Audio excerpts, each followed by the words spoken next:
from the Broadcast Center at BCIT's Burnaby Campus. This is All Talk Radio.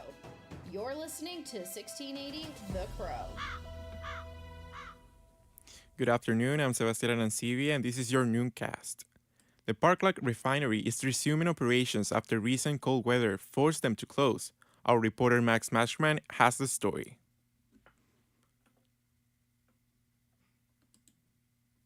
The Parkland refinery in Burnaby is warning of potential odors today as they restart their plant. The reopening was initially rescheduled over last weekend, but an issue early Sunday morning stalled the process. An issue which is believed to be the cause of a chemical smell which cloaked neighborhoods across Metro Vancouver on Sunday.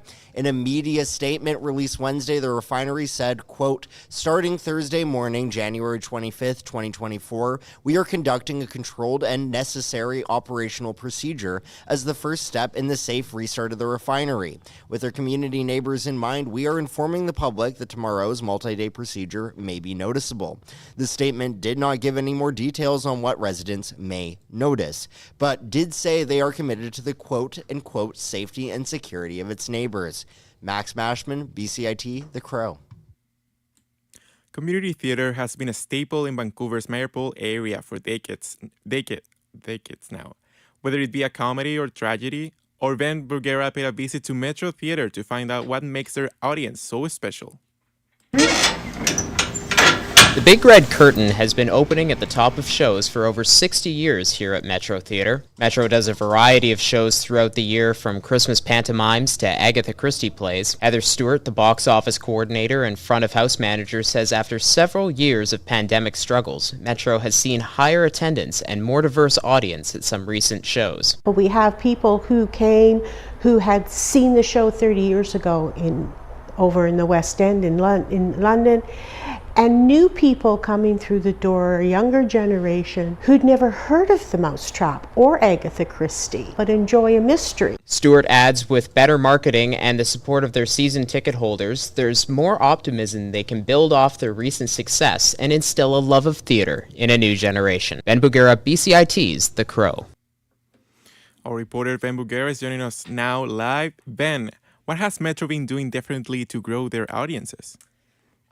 Well, they've really done a really good job lately, Sebastian, of upgrading their marketing and redoing their website. I actually spoke with Metro's general manager, Kira Weston, the other day, and she told me that one of her main priorities when she came into the theater was just really trying to take a look at what they could be doing better in marketing themselves and advertising.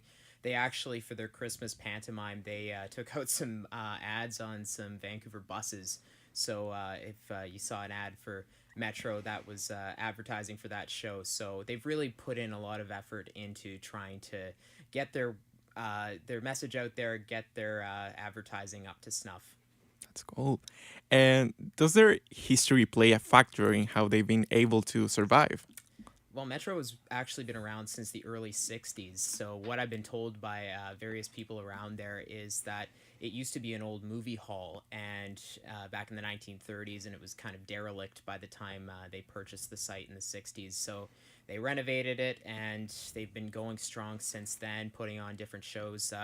It's actually interesting. They have a whole photo collage up in their lounge upstairs showing the history of different people that have come through the theater. And Kira told me when I spoke with her that their main mandate is really to provide that sense of community, and of course, like with that reference back to the past, but also providing a growing and building ground for people who want to get into acting, like amateurs trying to make their way into the professional scene. So, well, yes, a lot of history. Thank you so much, Ben. Now, the City of Vancouver is establishing a park board transition group. Mayor Kem Sims says the group is made up of several ABC Vancouver councillors as well as staff and volunteers in the community. Sims says they also want First Nations to have an active voice and a seat at the table. Last month, the city sent a request to the provincial government to dissolve the elected park board, which haven't been approved yet. A youth outreach program is reporting success with curbing gang-related activity in the Lower Mainland. Our reporter Madison Buckingham spoke with a SFU counselor about his involvement with the initiative. The SAFE program has reached the end of its 5-year funding from the federal government, but the City of Surrey has voted to keep the program as a core city service. SAFE Councillor Richard Tatomir says the next step will be moving to extend beyond reducing risk and begin focusing on protective services. This includes mental and physical health services, connection to community, and providing role models for the at-risk youth. So what are the protective factors that allow youth to not just survive, youth and families to thrive and to do well, right? The SAFE 2022 report shows that over 4,000 people have been reached and supported by SAFE. The full evaluation for 2023 will be released in March. Madison Buckingham for BCIT's The Crow. Federal NDP representatives say they will begin negotiations again to introduce pharmacare legislation in the parliament. The New Democrats have a pact with the Liberals to get the bill tabled within the next five weeks. NDP health critic Don Davis say they're battling for this legislation to be discussed. What we're focusing on now is we're battling for the proper way to deliver prescription medication to Canadians, and that's through our public system. And the NDP has been very clear on this. We've set down a very clear line in the sand. The New Democrats say they will leave the deal with the minority Liberals if they don't get what they're asking for. A performer is suing New York City Museum, alleging they failed to take action after he was sexually assaulted during a show 14 years ago. John Bonafide alleges the actions took place during a performance created by renowned artist Marina Abramovich. He says he was sexually assaulted by 5 public onlookers attending a show where he was standing naked in front of another performer. In the lawsuit, he alleges the museum failed to protect the performers despite having knowledge of the situation. Something about being called a first-time Grammy nominee makes Molly Rankin a little itchy. The lead singer and guitarist of Toronto indie pop outfit Always said she's surprised her band squeaked into the Grammys category for Best Alternative Music Performance. She says that's because Always is a much smaller band than the industry heavyweights they're up against, which include Arctic Monkeys, Lana Del Rey, Paramore, and supergroup Boy Genius. Always is nominated at the Grammys for their song Belinda Says from the third album Blue Rev. The band finds out if they're Grammy winners on February 4th. Moving to the weather now, we're experiencing light rain in Burnaby with a temperature of 5 degrees. Now we're taking a short break, but after that, our sports section. Please stay tuned.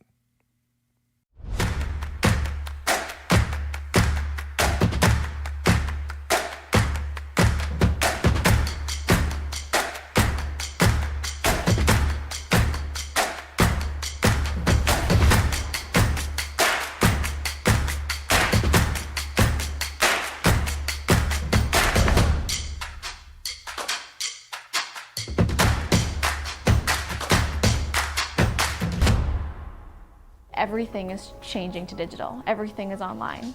People aren't just waiting for the 6 o'clock news anymore. People want their news right now. They want to be able to go onto their smartphone, onto the internet, and see the news that they want to see. Vancouver is growing at a really rapid rate, the Lower Mainland even, and with the tools that we're given here, we're able to cover all of that. Welcome to BCIT Magazine. I'm Radhika Sikakane. In the program, they really leave it up to you. I mean, the help is there when you need it, figuring out how to use the programs like Premiere, Audition, and figuring out how to use the cameras.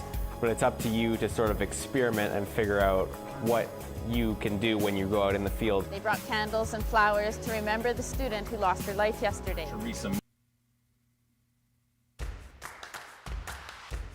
This is sports on 1680 The Crow. We are back after our segment with our sports segment.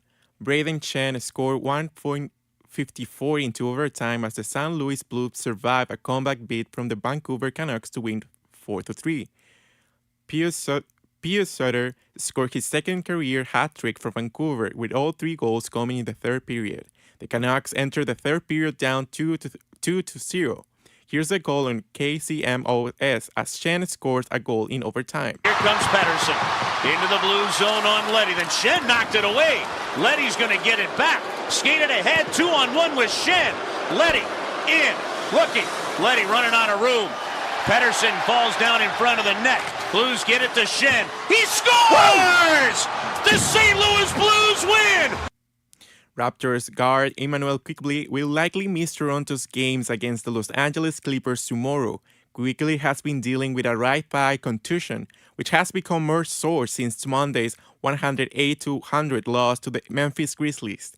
Raptors head coach Darko Rajakovic says Quickley did not practice today. Rajakovic says Quickley is considered day-to-day and likely will not play against the Clippers at the Scotiabank Arena. Quickley will travel with the team on a 6-game trip that begins on Sunday. Canadian women's soccer coach has signed contract extension throughout 2027 World Cup. The 37-year-old coach Ben Priestman took over the Canadian women November 1st of 2020. Priestman has a 28-9-10 record in 47 matches at Canada's helm and was a nominee for FIFA's Women's Best Coach in 2021 and 2022. Next up for the team is the Gold Cup in February, followed by the She Believes Cup in April, and the Olympics in Paris this summer. Sexual harassment on women's U.S. biathlon teams leads to safe sport investigation. U.S. biathlon national champion John Reed was sexually harassed and abused for years by a ski wax technician while racing on the Elite World Cup circuit, according to a Watchdog report.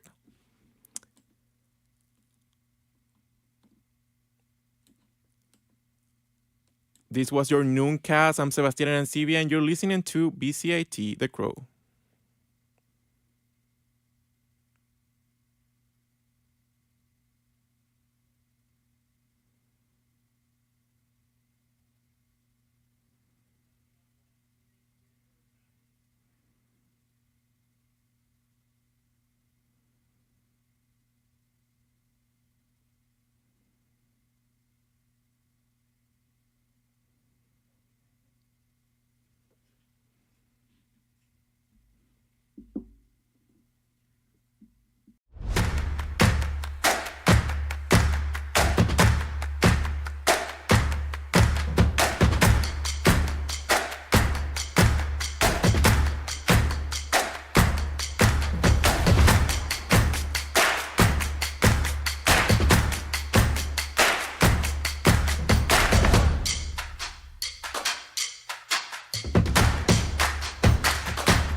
Everything is changing to digital. Everything is online. People aren't just waiting.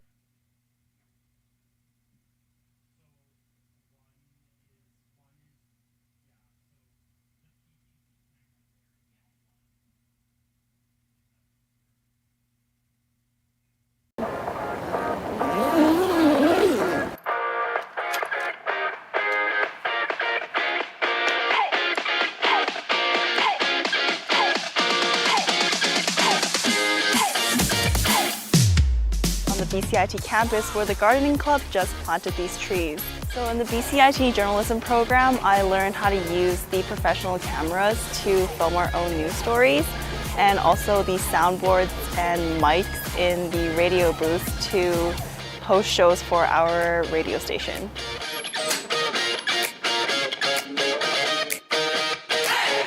I'm Kate Renault in Burnaby for BCIT Magazine.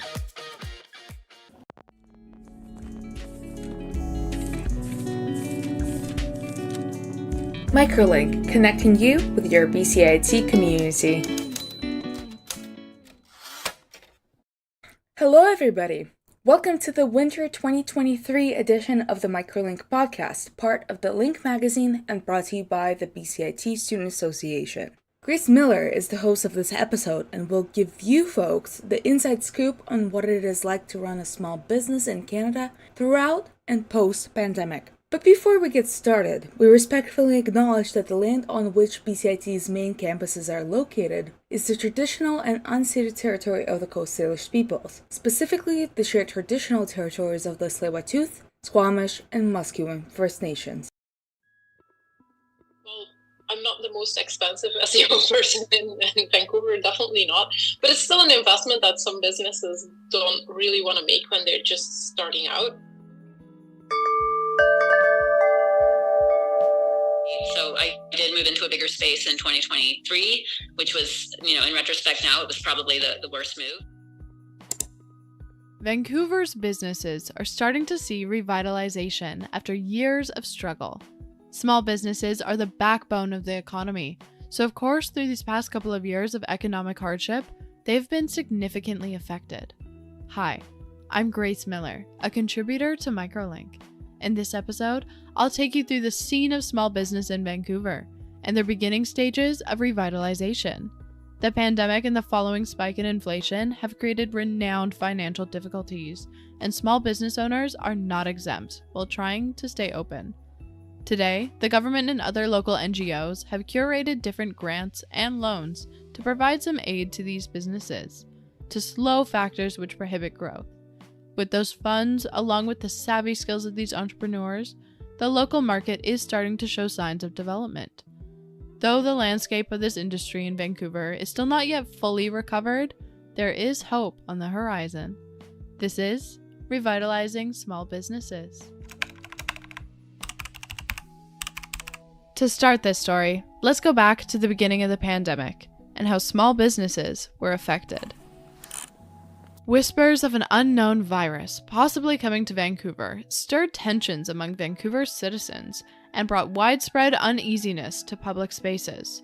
It also gave businesses additional hurdles and expenses to keep up with the changing restrictions of operation as the spread of COVID-19 furthered, such as the number of occupants in an enclosed space, necessary plexiglass partitions, and limited operating hours.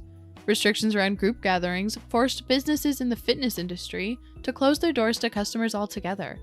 And since weddings were prohibited as part of these restrictions, many businesses within the wedding industry were also halted. To dive into what it was like to be put into this position and to comment on her experience as a two-time small business owner in Vancouver, I spoke with Tanya Albrecht. She's the co-owner of Chunky Squirrel, a search engine optimization services company, and previously worked as a self-employed wedding photographer. So we used to have a business together as wedding photographers. But then during the pandemic, that was not a great place to be. And so we slowly started shifting and thinking about what else can we do? What are we good at? And I had been working on SEO for our own website for a long time. I had taken some courses and I really enjoy it. And my husband had been building websites for years. So we're like, okay, skills we have and things we enjoy, and also something that we can do from anywhere in the world. While working as a wedding photographer, Tanya's struggles to maintain customers were common among many small business owners. Another industry that had similar hardship due to gathering restrictions was fitness. I spoke with Marlene Amando, owner of Reform Pilates, to share her experience pivoting on the path to revitalization. She just moved her business from a larger studio in downtown Vancouver to a smaller location further away from the downtown core. Her downsizing is due to a lack of customers filling up her slots in her larger classes. So the afternoon classes dried up. I continued to teach my privates, but it was just a big hassle getting people through the door. And I mean, part of the reason is that the downtown core has changed. People are not coming, the people are working hybrid, they're working from home. They've left Vancouver, like the downtown core itself has actually changed. So it's a combination of just literally not coming into work as often, or changing the commute around work. So like if they are coming in, they're coming in to work and then they go home and do their Pilates at home or do their fitness at home, or they're like, it's more home centric, like, because we were home for like, during the pandemic, we all got a taste of what it's like to not need to go to work, I guess, the same way. And then the economy has been kind of like, it definitely has affected our, like Pilates isn't something that's on top, like food is usually what people want to put on their table, and they're going to pay for that first. Problems from the years of restrictions and shutdowns are now bleeding into the current livelihood of businesses. Some are thriving, and unfortunately, others are still trying to remain afloat.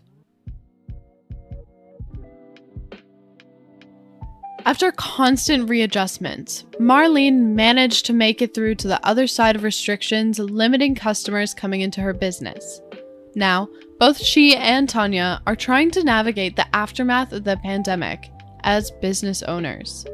Even though all the restrictions have been lifted, other factors are still limiting customer growth. especially for the fitness industry, as Marlene notes. In her case specifically, her biggest challenge is currently paying back her Canadian Emergency Business Account loan. This is a federal loan for up to $40,000 for small businesses and nonprofit organizations. Paying back the CEBA loan has become a common problem, and many owners are facing some hard choices, including Marlene. The loan's up for payment. I have closed my studio because I couldn't pay the rent because things did change. Things changed in a way that I did not anticipate changing, that I maybe, I want to say should have, but it was hard to see into the future how much it would change, because I wouldn't have guessed that it would have changed that much. Limitations from loan repayments aren't the only financial barrier for small businesses today. High inflation rates have created their own set of consumer restrictions, as luxury spending is the first aspect of a budget to be cut.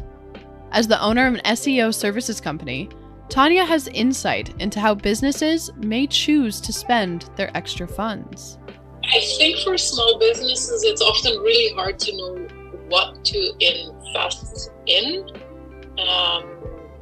because they have limited resources. So often that also means knowing what they themselves will be able to commit to. After Marlene chose to commit to her CEBA loan, she faced additional difficulties moving her business forward, even with this financial aid. Getting information on particular aspects of the loan has been a nightmare. So when I would call the CRA, I wouldn't get answers from them. When I would call my bank, I wouldn't get answers from them. And so it's been just difficult getting answers from different people or understanding why some business qualified for under certain kind of parameters and why, for example, mine wouldn't. Many businesses are in the same position as Marlene and are finding paying back their loans difficult. This problem is made worse due to the rising rates of theft in the Vancouver area. Vancouver police statistics show an increase in robberies from 568 cases in 2021 to 672 cases in 2022. And a theft totaling $5,000 rose to 10,991 cases from 2021 from just 9,021 reports in 2021. Small businesses are still on the minds of the Canadian government. Premier David Eby has made efforts to extend the deadline for CEBA loan repayments. Along with all other Canadian premiers, they have sent a joint letter to Prime Minister Justin Trudeau on October 20th of this year. One of many ways the government is trying to help the community. Alternative supports include packages of grants made available through the federal government. Tanya notes one in particular, the Canadian Digital Adaptation Plan's Grow Your Business Online grant. The grant is currently available to aid in the digital presence of Canadian small to mid-sized businesses. I think the digital part really helps, especially for businesses that have been around for a bit longer and have a bit more of an older infrastructure or that can be brought up to speed for the digital world, because there's people that are missing out on a lot of sales by not being set up for e-commerce and things like that. So I think it's great. The other thing that I've seen passing by quite a lot is how expensive shipping is in Canada, which is, I don't know what the government could do to help with that, but compared to the US, shipping expenses are really, really high for companies, and especially if they're selling smaller items. I've heard a lot of people complain that it really deters their customers how expensive shipping is. So that might be something the government can help with. Tanya's first-hand experience with her and her customers' businesses provide insight into what the government can do to create effectual change in their financial support efforts. Improvements like this will be better targeted at solving current issues owners are managing. It's something Marlene is calling for as well. When people enact some of the policies, public policies, and what we saw with COVID, I think they needed to get down to the street level and actually interview businesses and get to really know what was and understand what was really happening. Shifting these solutions to be shaped around the voices of those affected can better protect these companies and may more likely bring some much needed revitalization. But it's not all about the government. local support is increasing as well, as seen in events like farmers markets, small business showcasing, and BCIT's own Winterfest. Here, 23 businesses filled the Grand Hall at Burnaby Campus on November 15th to celebrate their work and connect with buyers. Crowded footsteps, bustling festive melodies, and sparkling lights point to the event's draw and success. The laughter and roaring chatter among budding relationships between customer and owner show how beneficial this direct exposure can be. Vancouver is still in the process of revitalization from these past couple of years. From pandemic restrictions that closed many businesses' doors, to recovering from years of pause in income, it may still take some time to fully come back to before pandemic levels. Thanks to federal government grants and local support, we are seeing the industry begin to revitalize. What will be next in these efforts of regrowth? Maybe some new policies to help improve shipping expenses, or more civil input on these efforts? As long as these attempts to repair the community continue, revitalization will be on its way. This has been Grace Miller with Microlink. Thank you so much for tuning into this episode of Microlink. Please check out other Microlink episodes on our website, linkbcit.ca. That's linkbcit.ca, or wherever you get your podcasts. Follow us on social media at BCITSA on Instagram to stay connected. Stay safe during the colder months, and we wish you a very happy holiday season.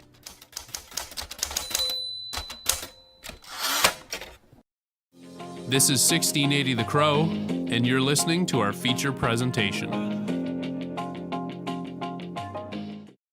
Be advised that the content of this podcast involves sensitive topics such as drug use and addiction. Listener discretion is advised. In Canada, psilocybin is an illegal substance which has limited medical exemptions that can result in an improved sale.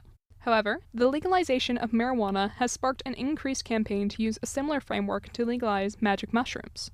In this episode, we speak to 3 experts with lots of experience in the psychological, medical, and legal aspects of psilocybin. Zach Walsh, a professor at UBC and a clinical psychologist.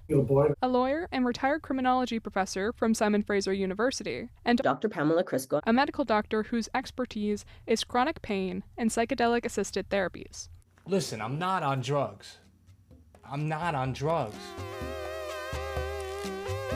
Isabella Calisi. And I'm Zach Arabko. And today's drug history lesson is on psilocybin, or magic mushrooms.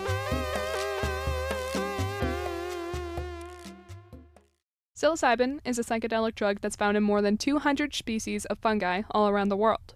When ingested, its effects include euphoria, visual and mental hallucinations, a distorted sense of time, and perceived spiritual experiences. In 1968, the Canadian government banned the use and possession of psilocybin under 2 distinct laws, the Controlled Drugs and Substances Act and the Food and Drugs Act. Both of these made the drug illegal in both its physical form as a mushroom, as well as its chemical form as pure psilocybin. These laws came into effect during the beginning of Richard Nixon's War on Drugs in the United States. The war on drugs, or the war on certain drugs, as some experts put it, is a fight against substances in the United States that didn't originate from Western Europe, such as opium, cannabis, and cocaine. Meanwhile, drugs like alcohol and tobacco have not faced prohibition since the 1920s. For drug researchers, lawyers, and doctors, the war on drugs is a topic that has been long debated, discussed, and researched. While those consuming these drugs were impacted, these bans also put a halt to research. Nixon's war on drugs in the 70s, and no medical evidence was presented at that time, no scientific evidence was presented at that time. They weren't interested. They were interested in criminalizing behaviors, take people out of the political sphere. And so we find ourselves in a position where we're asking this question, should these be legal, when we basically had 40 years of prohibition for no reason? In the legal landscape, Boyd has a different perspective to the same question. When we say war on drugs, I think we have to be quite clear. It's a war on certain drugs. Whether it's a war is something that reasonable people can disagree on, but it's certainly the case that some drugs have been criminalized going back to 1908, and cannabis was criminalized from 1923 until 2018, when it became regulated in a manner not that different from alcohol and tobacco. There are some key differences in how each of those drugs are regulated, but it's now a legally regulated drug as opposed to a criminally prohibited drug. End the war on drugs. It's a stupid, racist catastrophe, and let people have their mushrooms. It's been sort of one of the major engines of my life's work has been trying to counter the war on drugs. So very much anti-war on drugs. I mean, look, we legalized cannabis. That was supposed to be the worst one forever, right? Like that was the one that was the gateway and all that terrible stuff. And we legalized cannabis, and what's happened? We've seen seniors using more cannabis, and that's it. Turns out everyone who wanted weed was getting weed anyway, which is disappointing to the cannabis industry. There's like, where's our billions and billions of dollars? No, it turns out everyone still grows their own weed, buys it from their friends, but people aren't getting arrested. That's huge. It's huge not only for the people that would be arrested but aren't, but for the rest of us who get to live in a freer, more fair society, and also who are allowed to choose how we alter our consciousness so that we're not, funneled into this alcohol nightmare. Dr. Zach Walsh believes that the stigmatization of psilocybin stems from the geographical origin of the drug. The Western European drugs are welcomed, and drugs from other regions, those are dangerous. So cannabis coming from India, the old drugs from Turtle Island before colonial times, dangerous, too dangerous. The reason things like mushrooms were banned was originally part of the Inquisition of the Americas. So they're directly tied to the suppression of indigenous practices and culture. There's no justification for it other than just sheer violence, racism, social control. And then they put a thin veneer of public health on top of it. As Walsh puts it, this thin veneer of public health has been a questionable one for some time. Dr. Crisco also sees advantages to this research and the potential expanded use of these drugs. In Canada right now, we have medical assistance in dying that people can apply for and get very quickly in under an hour. It takes me over 8 hours to apply to the government of Canada to get an exemption for somebody to have a psilocybin session if they're at end of life. So I think that one is a yes, and it's a no-brainer. If you have the right to die, like to access medical assistance in dying, then you should surely have absolutely the right to have psilocybin. I think anybody that gets a palliative care diagnosis should automatically qualify for psilocybin-assisted therapy if they wish. As progress has been made over the years on people's opinions on drugs, so has research into the medical benefits. Both Dr. Walsh and Dr. Crisco have found evidence that psilocybin helps treat patients with both mental and physical ailments. However, along with doctor diagnosis and end-of-life therapy prescriptions, psilocybin is also used recreationally. In Vancouver, there are multiple mushroom dispensaries around, many of which can be found on Google Maps and have accompanying websites. The shops serve anyone over the age of 19 and advocate for a safe supply for everyone. I mean, Dana Larson, for example, has, set up these shops that were raided. There's been a raid in Vancouver. The raid that Crisco and Boyd were referring to was at the trio of mushroom dispensaries that Larson owns in Vancouver. A statement on the store's door reads, "On November 1st, the VPD raided all 3 of our locations. They seized all of our mushrooms, LSD, DMT, coca leaf, and money. We are restocking and will be fully open on November 3rd. This raid is shocking and unexpected. The VPD had previously stated they did not plan on raiding shops like ours. We have a hearing at City Hall on December 6th to decide the future of our business license. We expect the police to let the elected officials make their decisions first before launching raids." In a statement from the Vancouver Police Department, Sergeant Steve Addison said the following: "We have been clear that anyone who breaks the law by illegally trafficking controlled drugs and substances could be arrested and charged with a criminal offense. This includes people who traffic drugs for profit from unlicensed and illegal retail businesses." After learning about the raid, Zach and I decided that we wanted to visit one of the stores. Neither Zach nor I have ever used mushrooms, so in order to gain a better understanding, we ventured out with someone who has experience with microdosing. He asked that we not use his real name for this podcast because of the legally tenuous nature of this particular drug. As a result, we have given him the pseudonym Greg.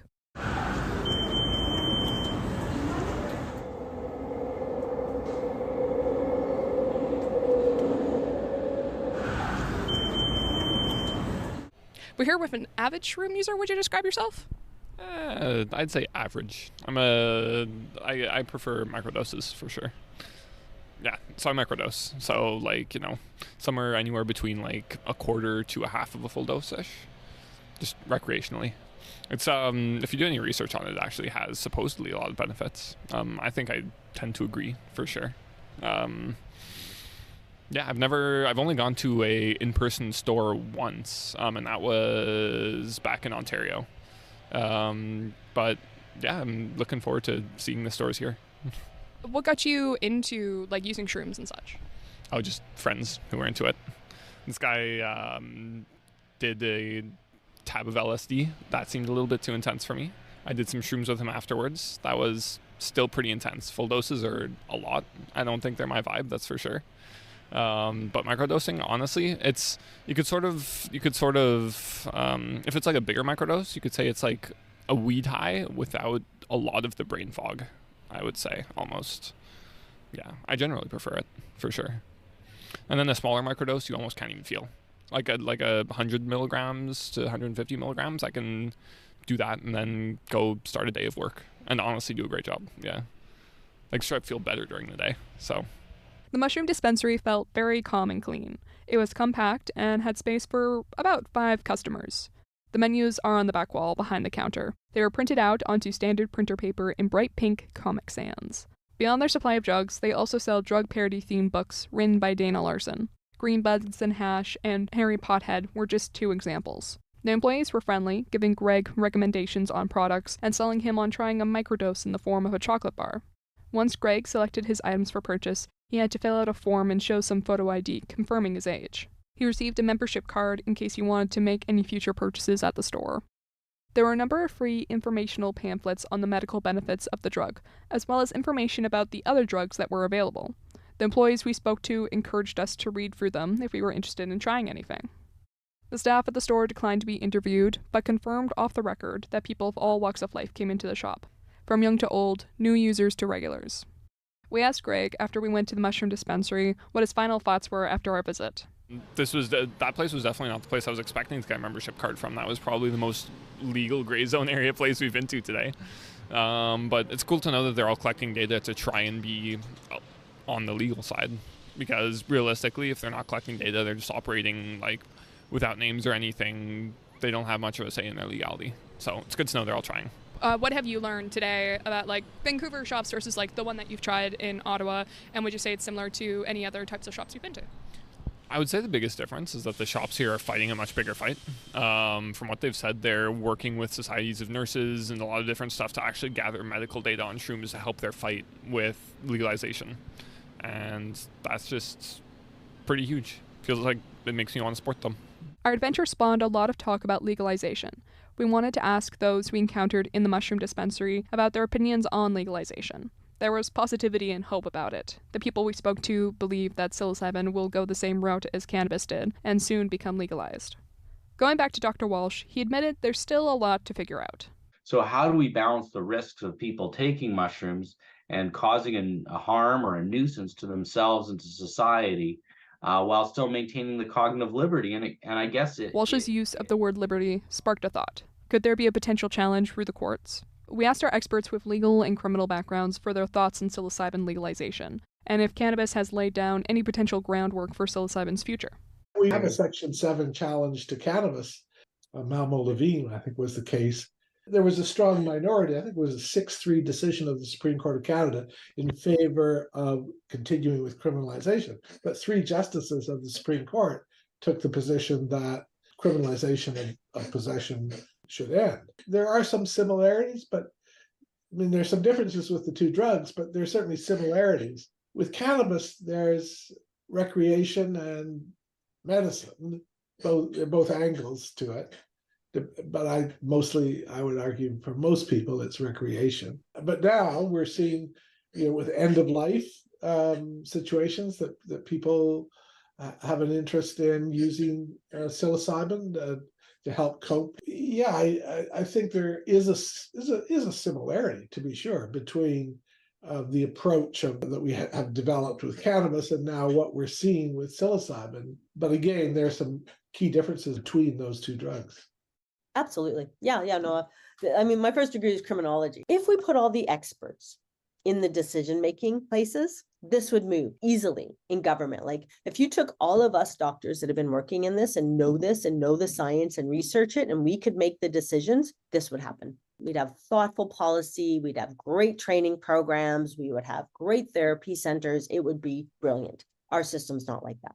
We want to ask Dr. Crisco her thoughts on how the medical field's opinions have changed towards psilocybin in the aftermath of marijuana legalization, given her expertise in chronic pain and psychedelic-assisted therapies. It's really moved a lot. Like there's still a lot of people out there that are completely naive and have no idea and are still indoctrinated by the war on drugs. I remember this point going, where will we be in 5 years? And it accelerated beyond that. It's everywhere in popular media. Like I don't watch a lot of television or movies, but when I do, there's almost always a reference to psychedelics in the positive, not in the negative. During our conversation with Dr. Welsh, he presented an analogy comparing the ability to ski on an unrecognized hill in Kelowna to eating a random mushroom you find on the ground. It's a comparison that stuck with us. He also tied this idea back to the potential interference of laws on life and liberty. I live on the side of a mountain here in Kelowna, and I can see the big white ski hill. And I know my neighbors have skis, but they don't just ski off the side of the mountain. I imagine there would be some bylaw against it, but it's not that we've criminalized skiing.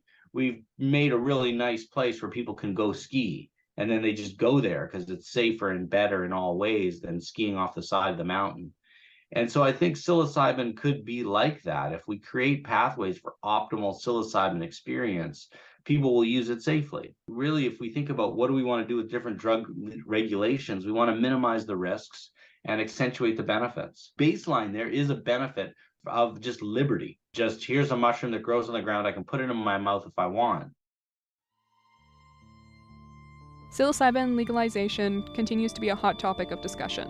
Research for mental health benefits are all coming out with positive results, and drug activists believe it will follow the same pathway as cannabis. All we can do in the meantime is sit back and see what the courts and politicians decide. Thank you to our listeners for joining us, and thank you to our interviewees, Dr. Zach Welsh, Dr. Pamela Crisco, and Neil Boyd, for speaking with us and entertaining our questions. And a special thank you to Greg for joining us on our little adventure. This episode was written, reported, and produced by Isabel Khaleesi and Zach Arabko. Our intro music was provided by Gorn Andrick and the audio clip by Digital Smoke Studios.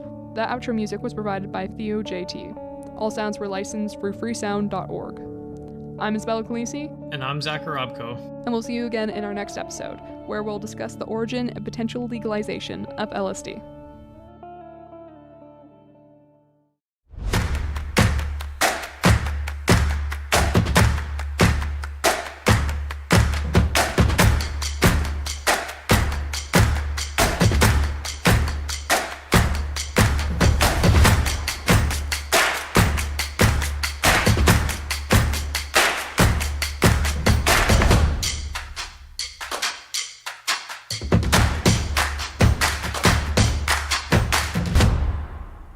Everything is changing to digital. Everything is online.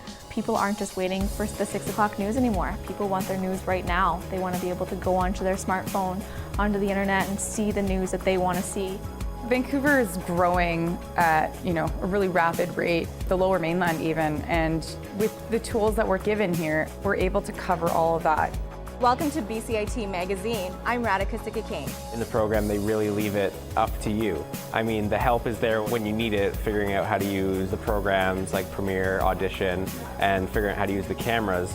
But it's up to you to sort of experiment and figure out what you can do when you go out in the field. They brought candles and flowers to remember the student who lost her life yesterday. Theresa May says the international community condemns Moscow. They really make sure that you know the basics and you are able to put out a quality product. I'm Brady Tretanero. And I'm Radhika Sikakane. Thank you for tuning in to BCIT Magazine.